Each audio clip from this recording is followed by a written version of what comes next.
Madam here ma'am Rajesh RTV madam. Madam అంటే NTR trust ఏర్పడడానికి ఇంతకుముందు చెప్పినట్టే ఎన్టీ రామారావు గారు, చంద్రబాబు నాయుడు గారు కారణం. కానీ మీకు పర్సనల్గా ఒక ఇన్సిడెంట్, ఏదైనా సంఘటన ద్వారా స్ఫూర్తి పొంది ఈ ట్రస్ట్ ఏర్పాటు చేయడం జరిగిందా, లేకపోతే ఫర్దర్గా ఏం చేయబోతున్నాను? ఈ ట్రస్టు చంద్రబాబు నాయుడు గారు సమాజం కోసం ఆయన నిర్మించారు.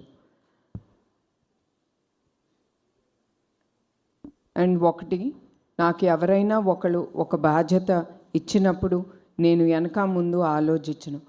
నా ఫోకస్ అంతా ఆ బాధ్యత మీదే ఉంటుంది. అట్లానే చంద్రబాబు నాయుడు గారు నన్ను ఎట్లా మేనేజింగ్ ట్రస్టీ చేసి నాకు ఆ బాధ్యత ఇచ్చారు, ఆ బాధ్యత అనేది నేను నిర్వహించాలి, ముందుకి తీసుకెళ్ళాలి అనే ఆ బాధ్యత గల వ్యక్తిగా నేను ఈ బాధ్యత వేసుకుని ముందుకు తీసుకెళ్తున్నాను. అట్లానే బ్లడ్ బ్యాంక్స్కి నా విజిట్స్ అప్పుడు నేను అక్కడికి వెళ్ళినప్పుడు ఈ థాలసీమియాతో బాధపడే పిల్లల్ని ఎస్పెషల్లీ వాళ్ళు పడే బాధలు కానీ తర్వాత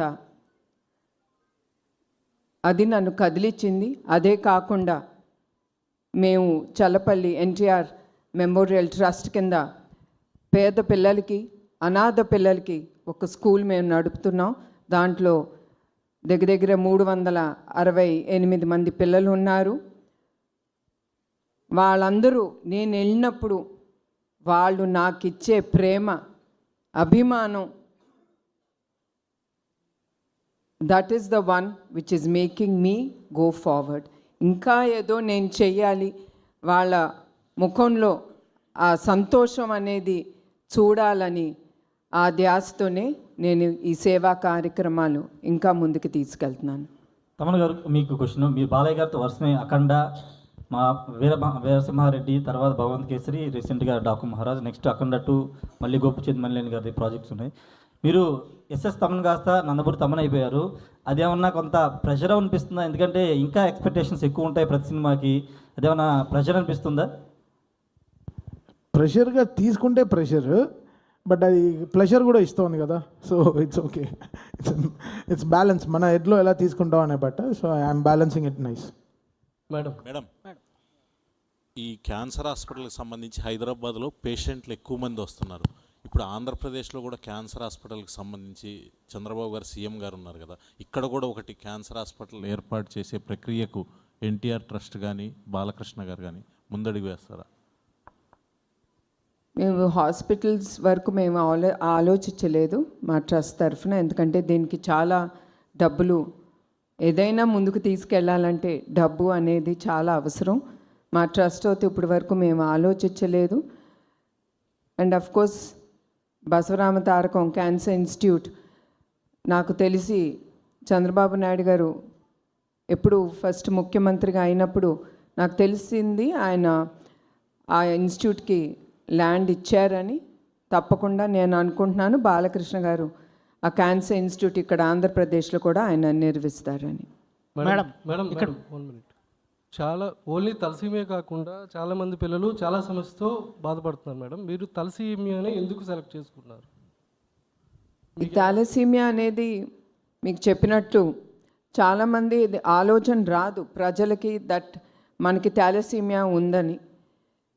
అది ఫస్ట్ మనకి ఊపిరి పీల్చుకోలేదా, లేదా బ్లడ్ డ్రాప్ అవుతుంది ఎంత హెల్ప్ తీసుకున్నా అనుకున్నప్పుడు మనం వేరే టెస్టులు చేయించుకుంటాం. కానీ ప్రతి ఒక్కళ్ళు నేను కోరుతున్నాను, తప్పకుండా మీరు అందరూ ఇవన్నీ ఎదుర్కొనేటప్పుడు, ఊపిరి కూడా తీసుకోలేని పరిస్థితికి వచ్చినప్పుడు మీరందరూ తప్పకుండా థాలసీమియాకి సెపరేట్ టెస్టులు ఉంటాయి, అవి మీరు తీసుకోవాలి.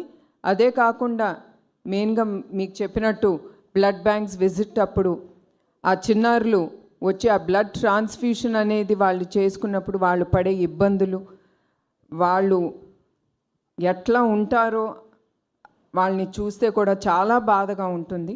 అందుకే మేము స్పెషల్గా ఈ థాలసీమియా డ్రైవ్ అనేది ఎస్పెషలీ ఫర్ చిల్డ్రన్ అనేది మేము పిల్లలకని ముందుకు తీసుకెళ్తున్నాం. ఇందులో మేడం మీరు సీఎం గారు సతీమణి, మీరు అనుకుంటే గవర్నమెంట్ నుంచే పూర్తి సపోర్ట్ చేయగలరు.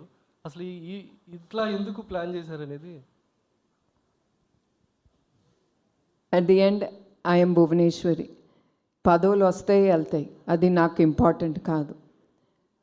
మెయిన్ ఇవన్నీ చేపట్టాలంటే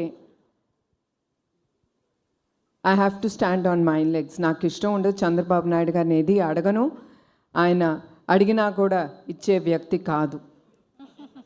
ఆయన ట్రస్ట్కి హెరిటేజ్ కంటే ఎమ్మటే ఆయన అనేది no, I will not give it. మీరు మీ కాళ్ళ మీద నిలబడి మీరు చేయండి. ఇప్పుడు కూడా ఆయన ఏం చేస్తున్నారు అని కూడా అడగట్లేదు, భయం అనుకుంటా. నేను ఏమన్నా ఆయన దగ్గర నుంచి డొనేషన్ అడుగుతానేమో. ఆయన ఒకటే అన్నాను, I'm planning to do this musical night అనేది నేను ఆలోచించాను, ముందుకు తీసుకెళ్తానంటే very good, you can do it, you will do it అనేది ఒకటే ఆయన అన్నారు. నేను కూడా ఎప్పుడు ఆయన్ని I don't stress him out in asking anything for the trust or for heritage. Madam musical నైట్కి వచ్చేవారు మేడం ఇక్కడ మేడం మేడం మేడం మ్యూజికల్ నైట్కి వచ్చేవారు ఎవరైనా సరే టికెట్ కొనాల్సిందే అన్నారు. అయితే సీఎం చంద్రబాబు గారికి టికెట్ మీరు కొంటారా ఆయన కొనుక్కుంటారా మేడం? అంటే ఆయన చాలా సభల్లో చెప్పారు, నాకు ఏది కావాలన్నా భువనేశ్వర్ గారే వాళ్ళ దగ్గరే మేము అమౌంట్ తీసుకుంటానన్నారు. దీన్ని బట్టి మీరు చెప్పండి మేడం. మాకు టికెట్ ఆయనే కొన్నారండి. మా 6 మందికి ఆయన అకౌంట్ నుంచి 6 లక్షలు ఇచ్చి 5 మందికి 6 లక్షలు ఇచ్చి ఒక టేబుల్ అనేది ఆయన ఆల్రెడీ కొనేశారు ఫ్రమ్ హిస్ పర్సనల్ అకౌంట్. చాలా హ్యాపీ. నువ్వు కొన్నావా లేదా టికెట్? ముందర మీడియా వాళ్ళకి చెప్పాలి, మీరు అందరూ ఎవరైనా సరే nothing comes free, especially in this show. ఆఖరికి మా CO CFO including Chandrababu Naidu గారి వెనకాల వచ్చే పిఏలు అందరికి కూడా నేను హెచ్చరిస్తున్నాను, please buy a ticket and come behind your CM. మీరు ఆ టికెట్ లేకపోతే మిమ్మల్ని కూడా నేను లోపలికి రానివ్వనని వాళ్ళకు కూడా చెప్పానండి. మీ హెచ్చరించడం చాలా స్వీట్గా ఉంది మ్యామ్.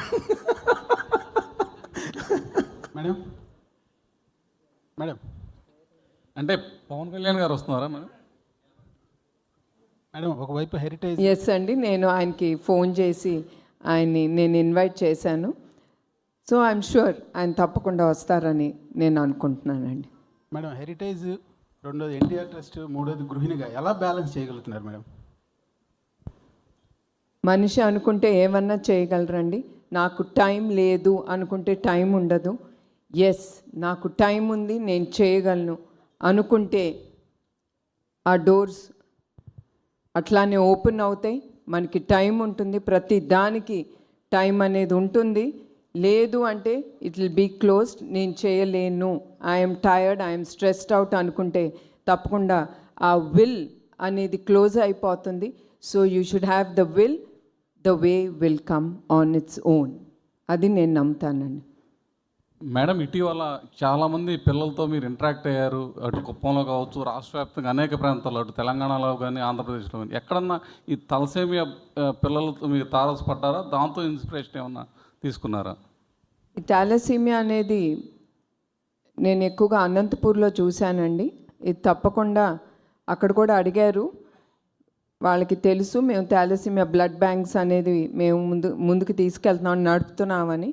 వాళ్ళు అక్కడ కూడా అడిగారు, కొంచెం థాలసీమియా పిల్లలు ఎక్కువ మంది ఉన్నారు ఇక్కడ బాధితులు, మీరేమన్నా వాళ్ళకి చేయండి అంటే తప్పకుండా వాళ్ళందరినీ అక్కడ హైదరాబాద్లో ఉన్న మా థాలసీమియా సెంటర్స్కి రమ్మని వాళ్ళని ఆహ్వానించాం. తప్పకుండా మేము అక్కడ కూడా పెట్టాలి ఈ థాలసీమియా సెంటర్ అనేది, తప్పకుండా ఆలోచన అనేది అయితే ఉందండి. తప్పకుండా ఎక్కడ అవసరమో, ఎక్కడ ఎక్కువ మంది పేషెంట్స్ ఉన్నారో, ఈ థాలసీమియాతో బాధపడుతున్న వ్యక్తులు ఉన్నారో అక్కడ తప్పకుండా ఈ సెంటర్స్ అనేది మేము ఓపెన్ చేస్తాం.